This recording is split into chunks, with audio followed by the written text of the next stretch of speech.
We are now going to start off with our first panel discussion. It's going to be on the challenges faced by women in sports as both administrators and participants. And we are going to be joined in this panel by FATEMA LIANES from Spain. She's a filmmaker, international award-winning filmmaker and executive producer. Then we'll also be joined by ELYINAH SHIVEKA, who is the Kenya Broadcasting Corporation head of sports for Kenya Broadcasting Corporation Television. And then we'll also be joined by one of our own legendary athletes, a really great lady who is also a Kenya International Sports Film Festival 2020 ambassador, and this is Madam TEGLA LOROUPE. And this panel is going to be moderated by the very, very talented and very, very lovely, and I should know because she was my co-presenter for the awards last year at the Kenya International Sports Film Festival Film Awards for 2019. And she's with us again this year. And she's a sports journalist with a certain network. And she's very, very thorough with her work, very, very respected. And when she asks questions, she gets answers. Her name is Miss IDAH WARINGA, and she will be taking you through this panel. Welcome and enjoy.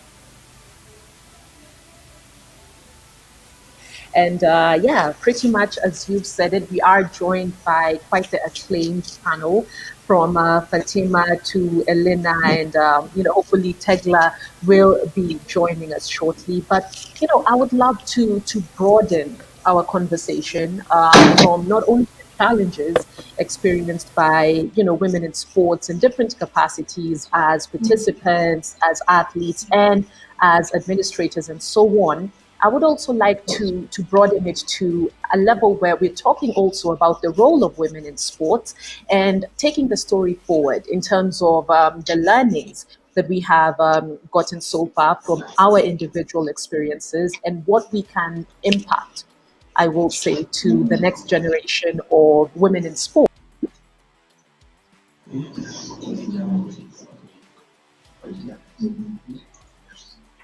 Hello? Oh, no.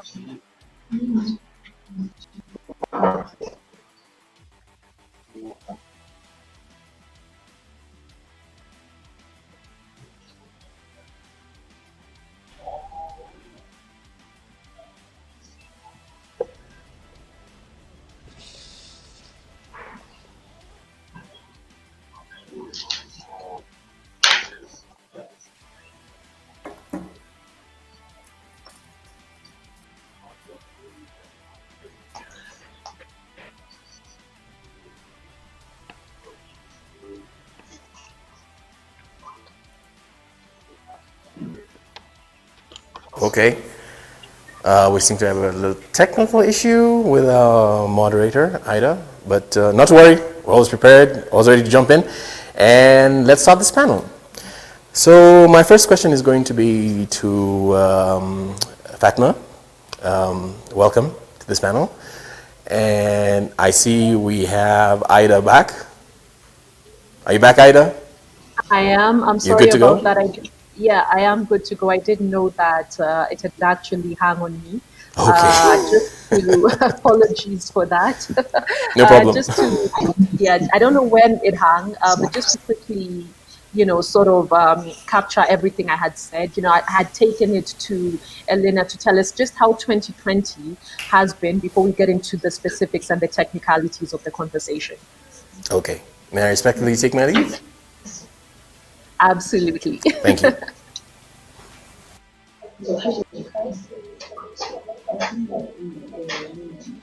Hello.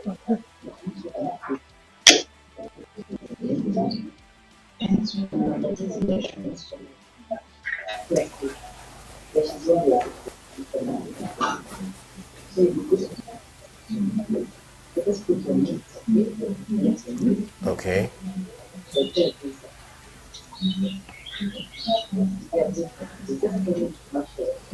I see that we've been joined by Madam TEGLA LOROUPE as well.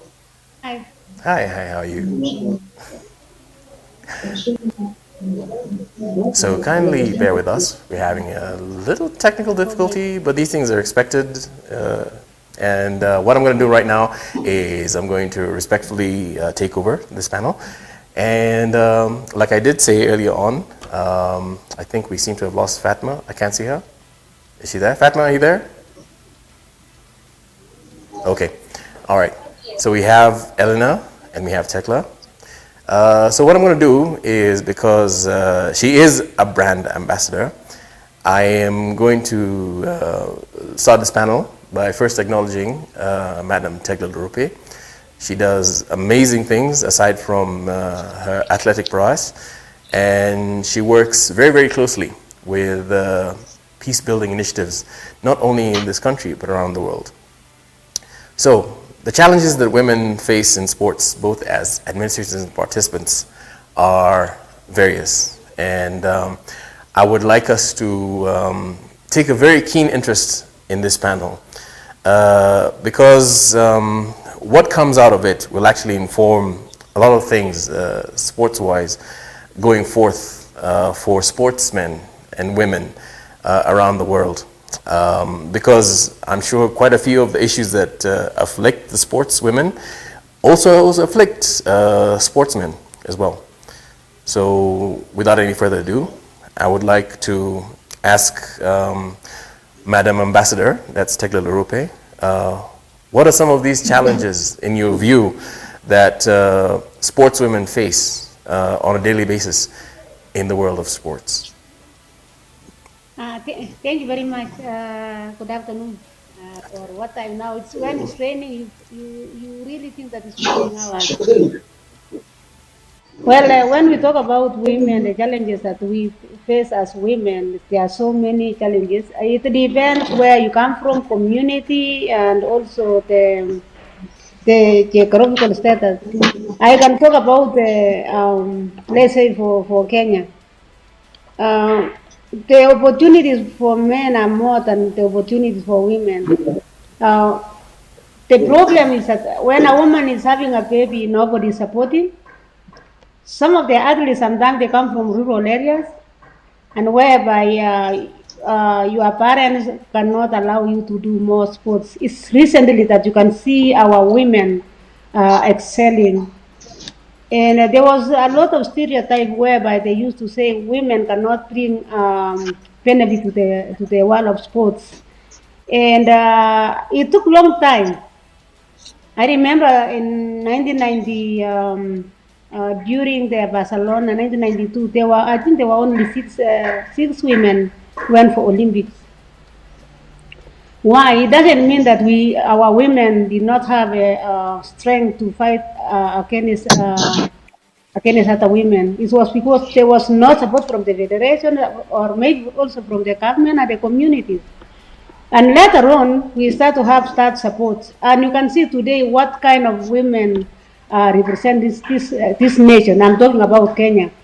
We have the best women, and the best of these women, they have brought a lot of glory to our nation.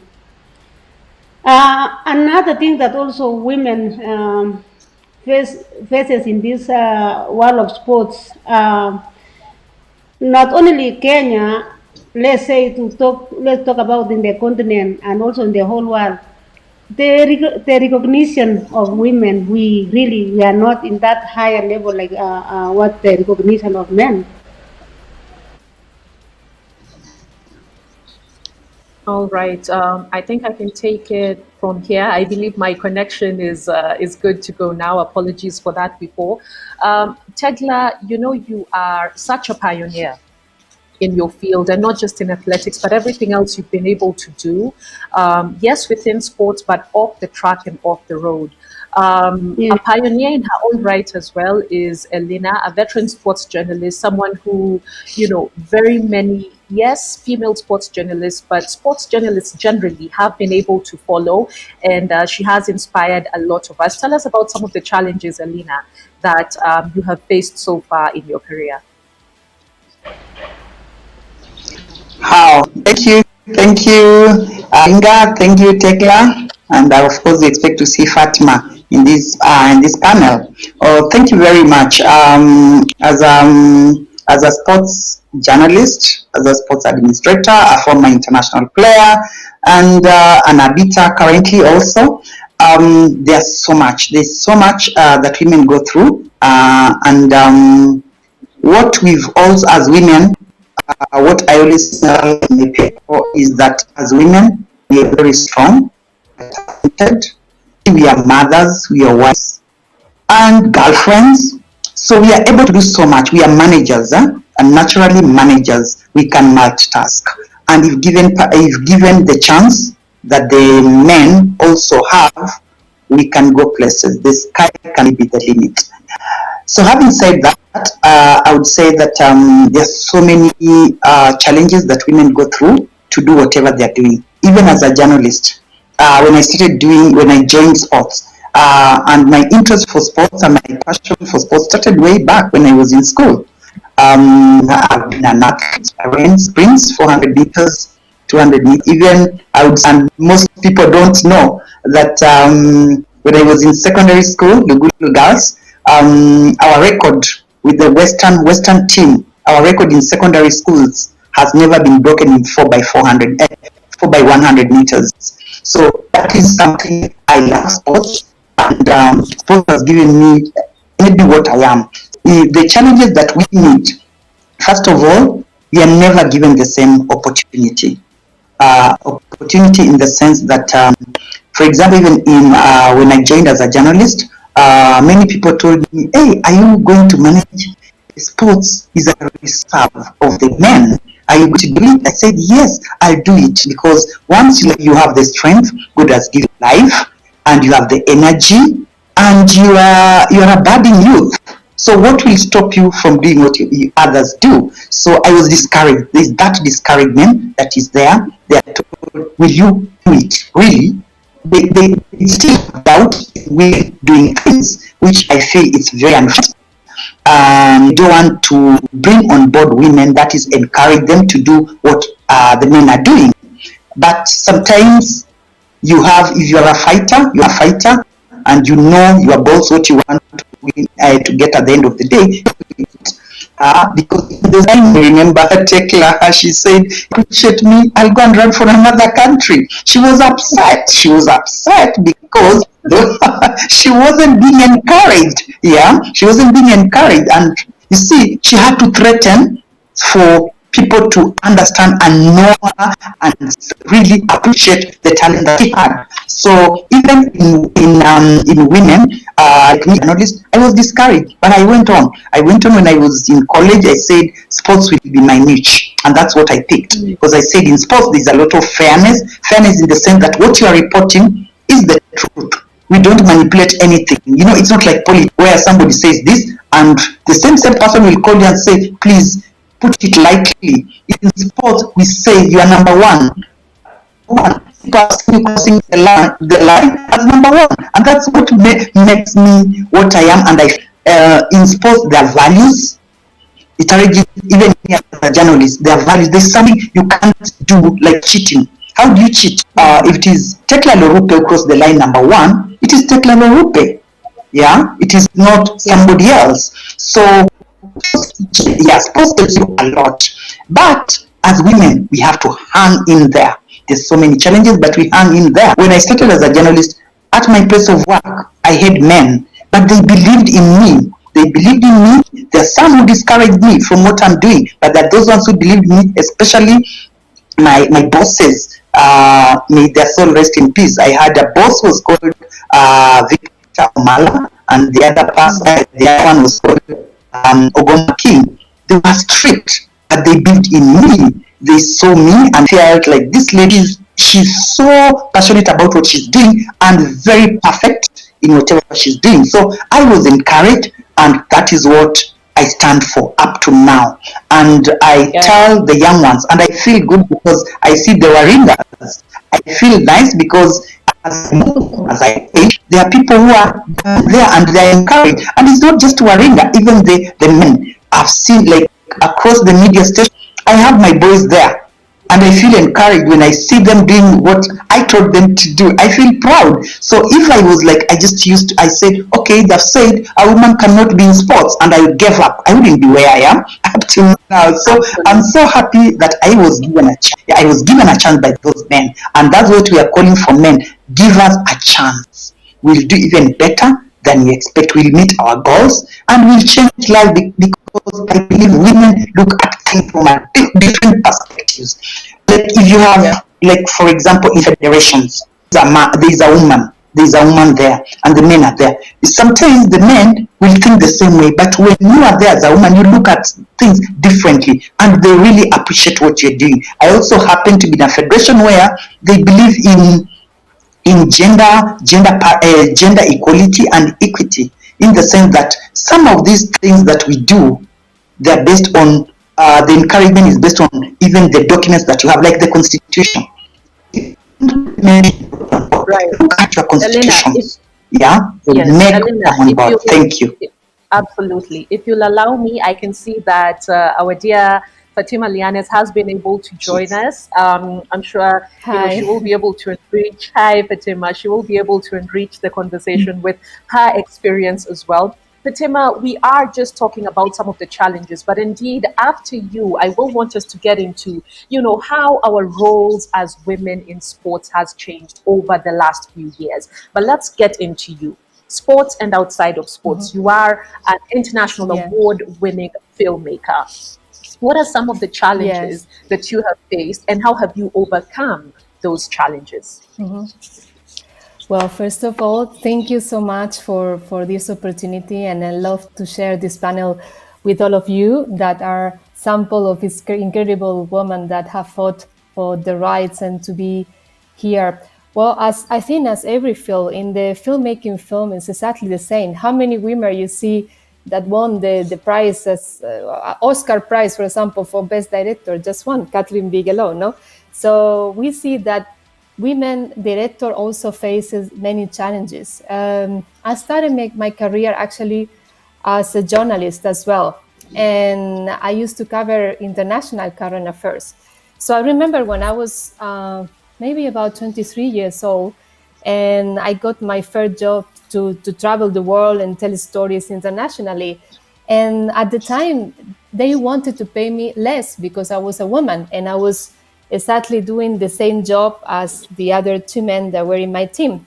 And I remember I was a little bit shocked because I knew the salary of the other guys, and I've told them, why are you willing to pay me less because I'm a woman?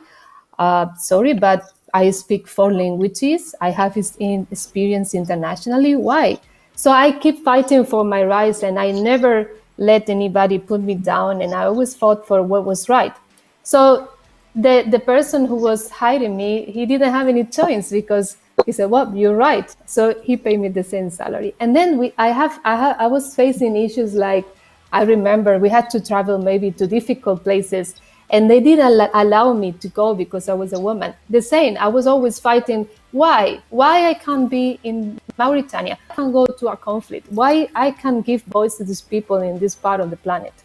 So I keep fighting all my life. And also many times they told me, oh, because you're never gonna do documentaries. That's one person between 1,000, that's one person. And I said, no, why not? If you really believe in the power of yourself, no matter what, no matter you are woman, man, you will make it happen, because we create our own realities with our power, with our belief, and with our strength. So I think it's very important in every field that women can show that we as women can also give other things very important for society. And in sports, the fact that women are in a field like a sport is a very, very important thing for gender equality, because everybody, even now, 84% of the population loves seeing women in a sport. And I'm not a feminist that says all men are useless. I think we all together can build a better society, women and men. And yes, as Elena said, they have to give us a chance to prove that we can do things really good and very well as then, and now we are in a moment where we are proving it. Even now, with this COVID situation, many of the women leaders that are leading countries with COVID infection, we are proving that they're doing an incredible job to contain the virus. So this is a proof that, we can do it. So it's like we had to believe in ourselves and keep fighting for it. And in my case, for example, filmmaking, that's one of the reasons why I make films, because I think films is it's a powerful source to make a change in society. And for example, I'm not a person that watch a lot of sports, but there's a lot of sport films, because in films, in sports, the athlete is like a hero, and they follow this hero journey. So when I see a sport, an athlete, female athlete, that achieve all her goals and show society what an amazing thing she's doing, I get very proud. And so it's wonderful. I think we all have to get together to show that we can really do it, and we can all together, women and men, build a better society. Absolutely. I couldn't have put it better myself. And they say that if you don't get invited to the table and you don't get a seat at the table, then you create your own table. I feel like, exactly. Absolutely. I feel like one person who's really done that is TEGLA LOROUPE. Of course, we are not just proud of her within our own country in Kenya, but she is globally renowned. TEGLA, tell us about, some of your experiences in terms of, as you can hear FATEMA saying, she was getting a job. She knew the salary of the men doing the exact same job. She wasn't being paid the same. What are some of your own experiences in athletics for you to get to that top level that you eventually did? Okay, thank you very much, Ida. I think one of my mentor is ELYINAH SHIVEKA, when she was now telling you that you see one time TEGLA was close to run for another country, but she was my role model, and she told me even in KBC, it's not an easy job for a woman to stand there, but you can make it. When I wanted to run in New York, and then there was not so much support, and therefore I tried, and I just wanted only to open the doors so that I can have opportunity to complain. As Fatoma said, that there are things that sometimes they have to balance you. But what makes me to stand firm is that I was not kind of a person who get discouraged.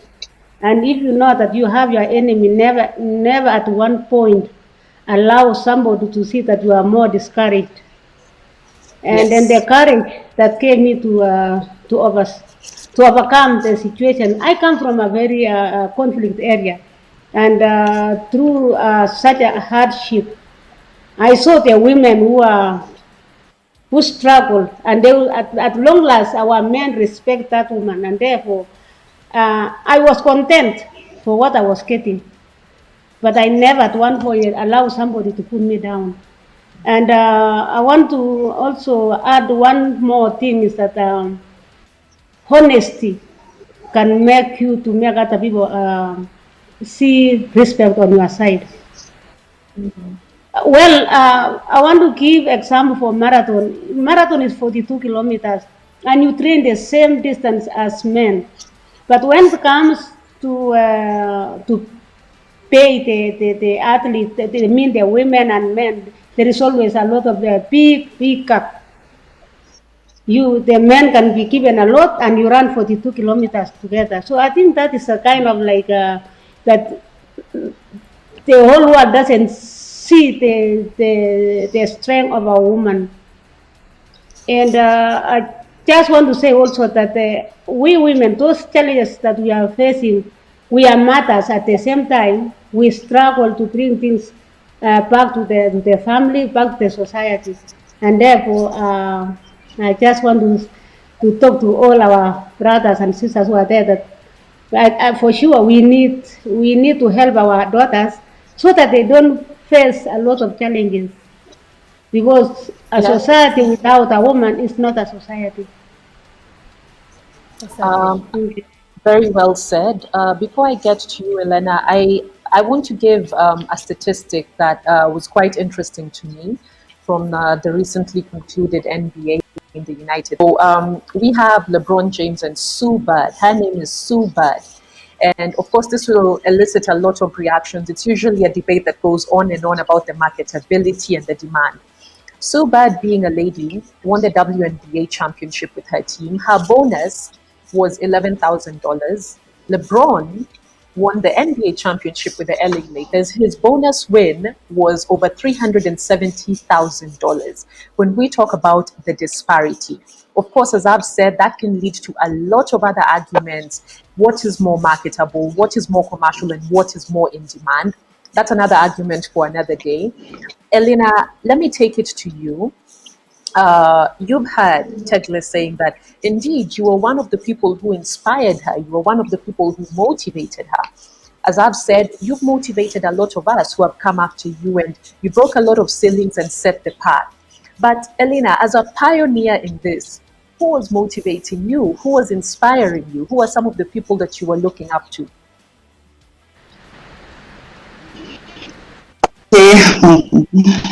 Maybe in sports, I think I just got encouraged with all the women who are participating in sports generally all over the world. Yeah, and in terms of my as a sports journalist, that time there was no other person, and the only person who was also in sports at that time, older than me, ELYINAH. She's also a wonderful lady, sports journalism, and she was working for the Standard and KTN at that time. And we moved together. Really, I think what inspired me to be in my career as a sports person and also as a sports journalist is my late dad. Actually, he started pushing me into media and sports at a very early age. When I was like 3 years, 4 years, he used to hold my hand. We go and watch football at the Bohongo Stadium.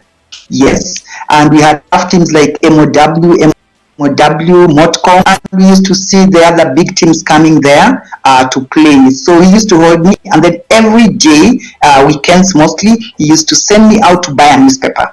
And when he sends me to buy a newspaper, he used to tell me, buy for me. He used to believe in the Standard newspaper. He said it was English. Yeah, so and then when I get the newspaper, I used to read for him both pages. I used to read for him, and then he's like, "What are you reading?" I said, "I just love sports, and I think one day I'll be a broadcaster." So he was like, "Okay, I want you to be a teacher." I said, "No, being a teacher is not bad, but I think I enjoy doing what I like." So that encouraged me into being a journalist at that early age. I just enjoyed presenting and telling my dad to hear my English, how I was presenting it, and he told me, "Okay, if you happen to be a broadcaster, well and good." So I think sometimes some things used as a joke and they end up what you are in life sometimes. Yeah. So encouragement, I got even encouragement from my place of work. We had women there who used to encourage me. I owe it to Hadija Ali, one of the veteran broadcasters. She wasn't doing sports, but she was a wonderful broadcaster, and she used to encourage me. She told me, "Even that sports, when you do it with the passion and be proud of as a woman." And that is what I picked. And he said, believing in yourself is the key thing.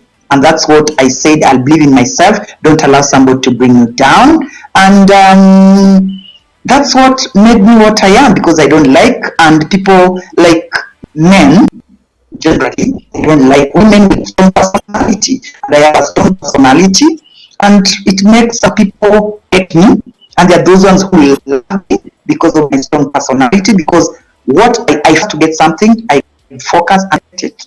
Whether it will be delayed, but it will happen because I've focused myself.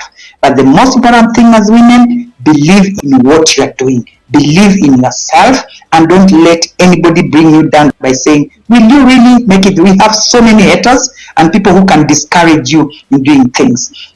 Even at now, as we stand, the discrimination and the people not believing in women is there. Even at my place of work, sometimes interviews are done, and you see, because you are earmarked to get that position, even the qualification are tampered with so that the man has a lower qualification than you for a job, because they feel you have a strong personality. And the worst thing about a place of work or whatever you're doing is when you have people around you who are senior than you but insecure. But unfortunately, you have your line, you're keeping your lane.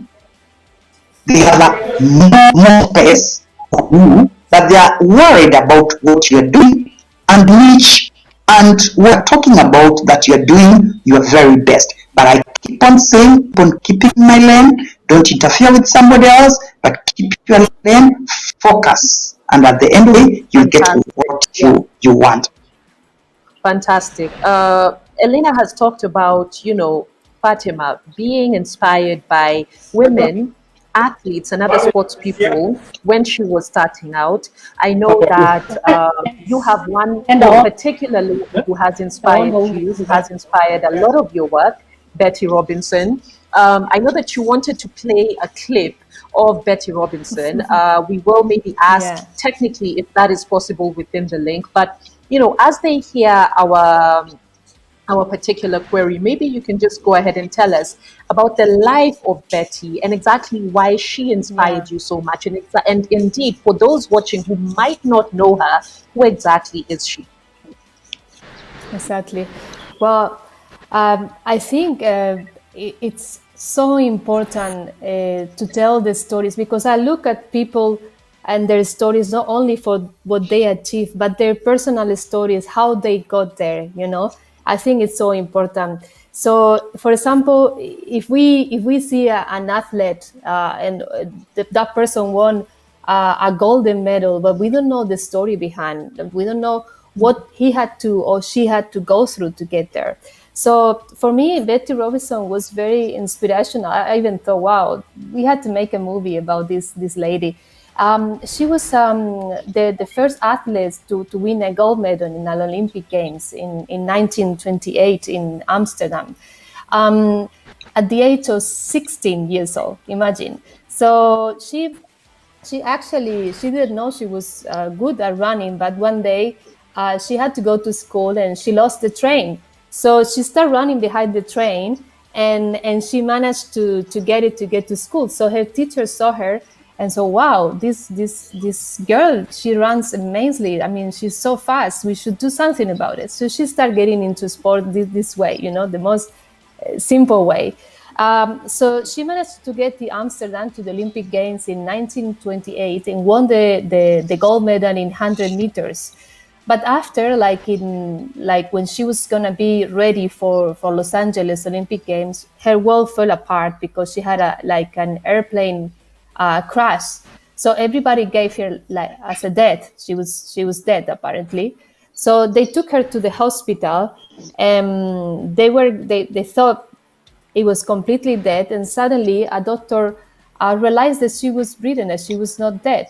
So she was for a long time trying to recover. The doctors told her, listen, you're never going to walk again in your life. So you have to really keep this in your mind. You will never go back to walk or to run. So she was in a wheelchair, but she never believed it. She believed in herself. She believed that she could do it. So step by step, she was fighting. And at the end of the day, she was ready for the Berlin Olympic Games in 1930. I think it was 1931 or 1932. And she won another medal. So she was again Olympic champion.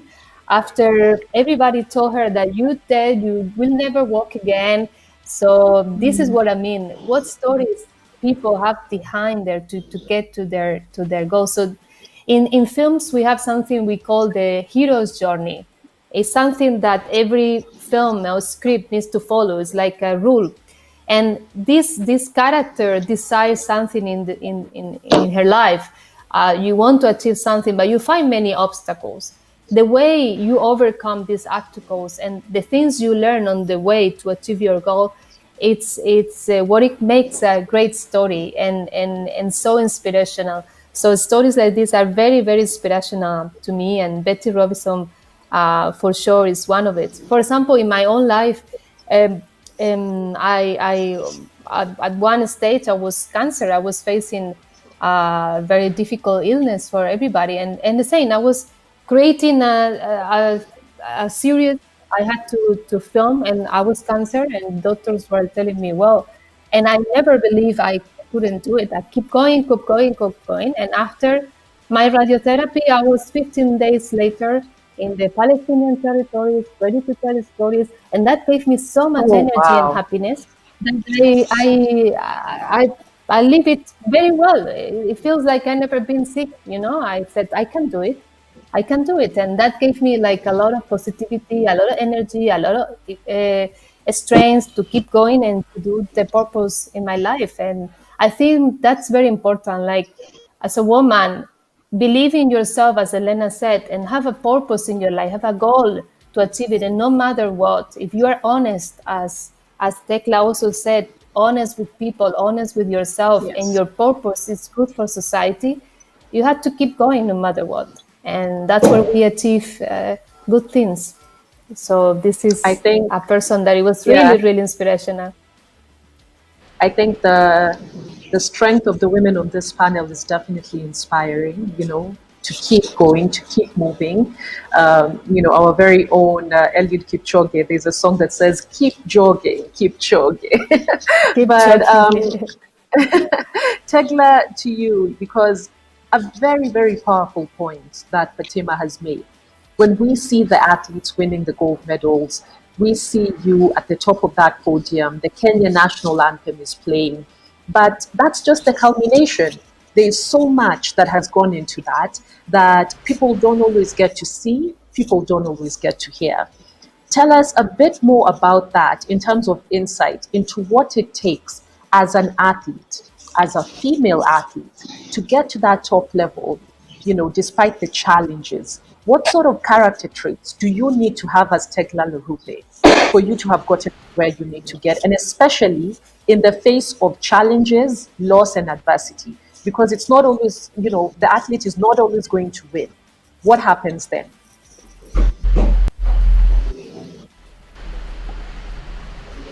Thank you. I think that for athlete to be a successful, especially a woman, there is a lot of sacrifice.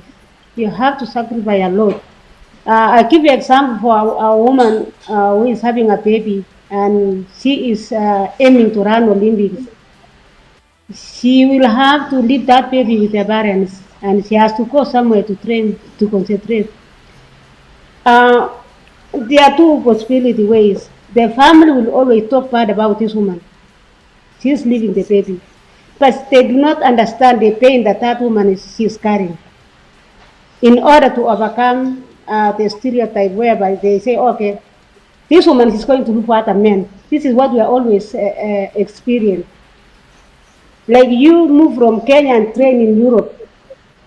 They always say these women, they are only going out of their country so that they can meet other men. It's not only about athletics, but for we women, you need to get away from your family so that you can concentrate. You need to get away from your family so that you detect yourself away from a lot of complaint at home, and then you want to aim one thing. And when you don't succeed, you come home broken heart, but you cannot show the family you are already broken heart person. So again, discipline that makes that athlete to succeed. You have to carry the pain, and that's the heart of a woman. We carry so much, and you want also to show the whole world that you are able. I can say that determination, self-respect, of which many people does not know that women have all this self-respect. And when I talk also, especially the women, they used to call us women from the third world country. That includes even now, for example, Russia, Kenya, let's say Africa. They used to say these women cannot be on the top. And every time we go to competition, even where the athletes they are going to stay in the hotels, they never give these women a better place to stay. You either get women from America, they have a better hotels to stay. They have a different, they have different ways of living. But we all carry and say, you know what? Our legs will matter. Another thing, I'll give you one example. When I was training in Germany, I used to go to the competition, and then you realize that they give you one room with men. But I used to say, you better give me a room, I stay with my fellow Kenyans. And then either this is something that people don't understand what our women are going through. At home, you don't have a lot of support. You go out of the country, you really you are in the world of lions. Those are the things that our women are facing, and I'm really proud that when I see other women succeeding, I see the resilience of women who are standing there with the heart of a lion and the heart of a lioness, because they have to fight for their own community, they fight for their family, and they fight for their country. Right. Wow, powerful words from TEGLA there. Both as a former athlete, as a current sports administrator, as a current journalist, your reaction to what I have said.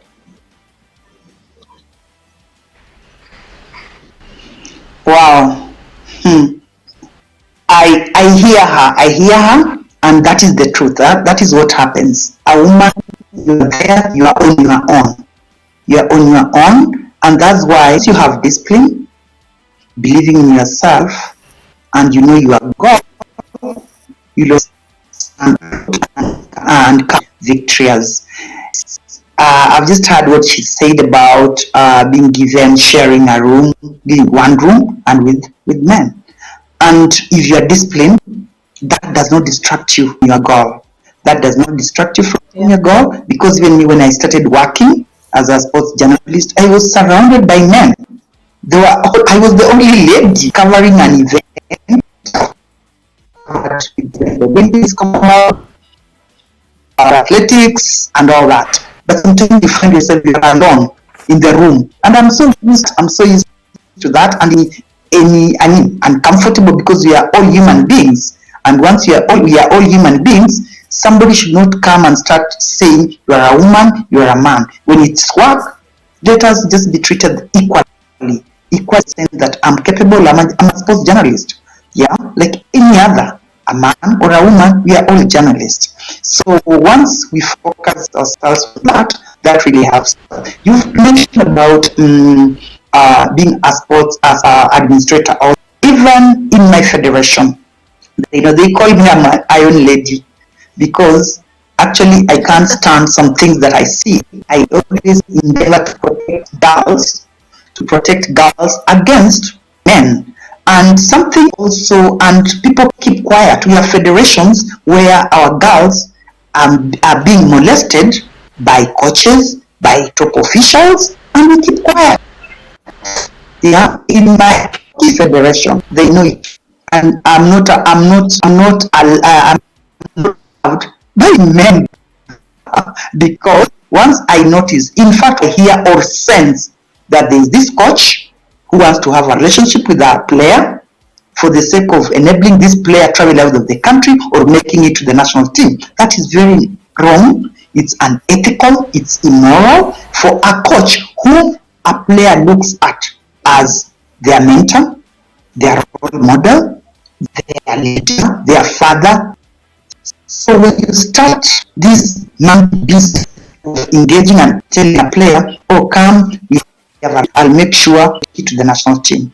I've handled that at my federation, and I am not so much loud because I'm very strict when it comes to exploitation of girls. I can't allow that. And if it's a coach, I tell my executive member, no, we can replace this coach, but the player can be. And also, it goes even up to the player.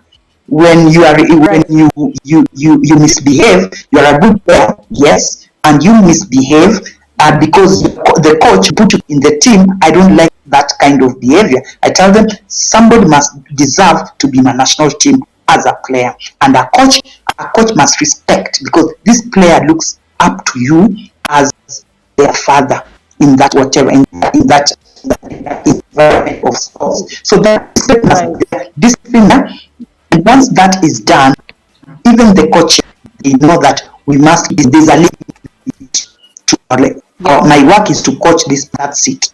Yeah, some of them even go ahead and say that these are adults because the player is above 18. I say yes, she is above 18, but she is a player. She is a player, and you are the coach. Yes. So that respect must be there. Yes. So the discipline must be instilled across the board.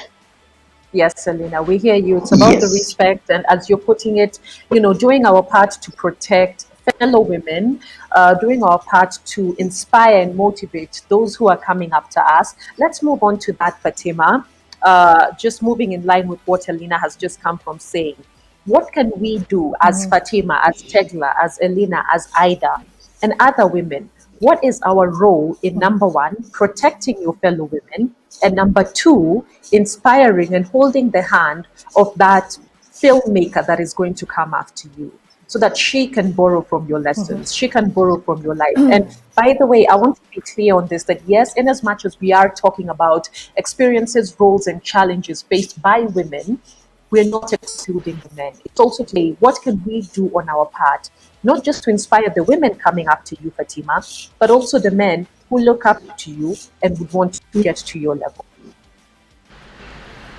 Thank you. Well, I was very touched for what TEGLA said, also ELYINAH. I think we women, of course, depending on when we are born, we face different challenges as women. It's not the same challenge I face as a woman that was born in Spain, Europe, that another woman that was born in Somalia or Yemen or other places. So I think that women that live in other societies where things are easier, we should support each other. We should give voice to these other women that face very difficult situations. And as filmmaker, for example, in my case, I've been in places like Yemen, very, very, where women faces incredible things that for me in my society will be unbelievable, impossible to live.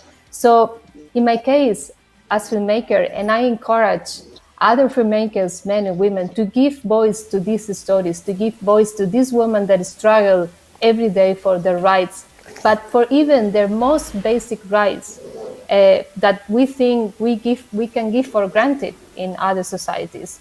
And I think it's very important to give voice and to let know people about these stories and how these women, being in such a harsh conditions, they achieve incredible things, amazing things.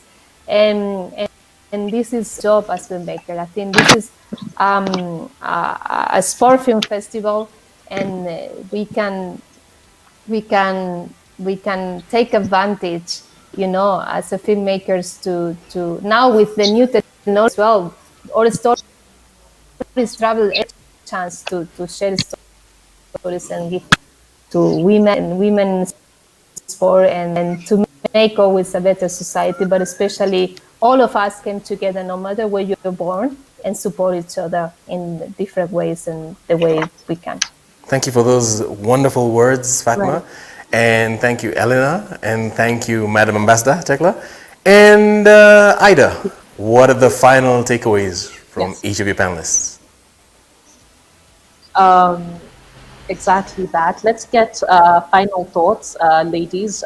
Try to keep it short, as you can hear Chris on the link, for the purposes of time. Tegla, final thoughts before we get to ELYINAH so that we can wrap this up. Tegla, to you, in terms of holding the hand of the person coming up to you, male or female.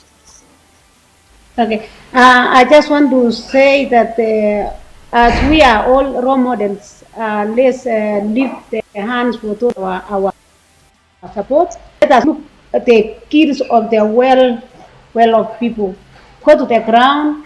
Any kid that needs our support, be it a girl, be it a boy or a woman or a man who needs you or my support, let us not look about what they wear, where they live, what they eat, but give your hand to somebody who needs your help.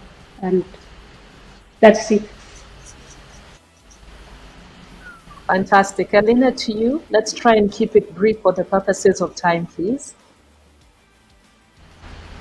Yes, what I'll say that as human beings, God gave us the talent. Yeah, we gave us in sports, and we need to nurture that, and we need to inspire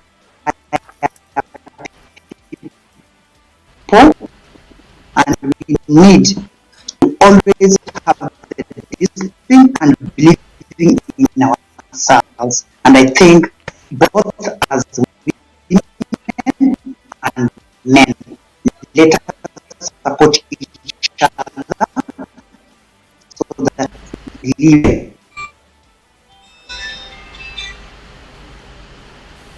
All right. It seems that ELYINAH's connection has hung a bit there, but I do believe that we got the point, just in terms of, supporting one another, being able to motivate one another. It's not always easy. I will say thank you, a huge thank you to KISS for this opportunity to have this very necessary conversation, and indeed more conversations like these definitely need to be had across the different spheres, beg your pardon. And thanks as well to ELYINAH, to TEGLA, to FATEMA. I do believe that this is a conversation that doesn't end here. We can always continue it outside of this particular platform. And don't forget that the KISS will be a 4-day event. It's sports films from across the world coming to you virtually. And I want to thank the facilitator, and I want to thank you, Chris, as well, for being able to extend our time slightly, by those few minutes to at least be able to compensate for our earlier technical start. So thank you so much. Thanks to the ladies as well. Keep it here on KISS for much more on sports conversations and live conversations as well. Goodbye from us. Thank you so much, Ida, for that wonderful panel on the challenges faced by women in sports as both administrators and participants. And of course, a very big thank you to ELYINAH, SHIVEKA, and FATEMA LIANES, and Madam Ambassador, TEGLA LOROUPE.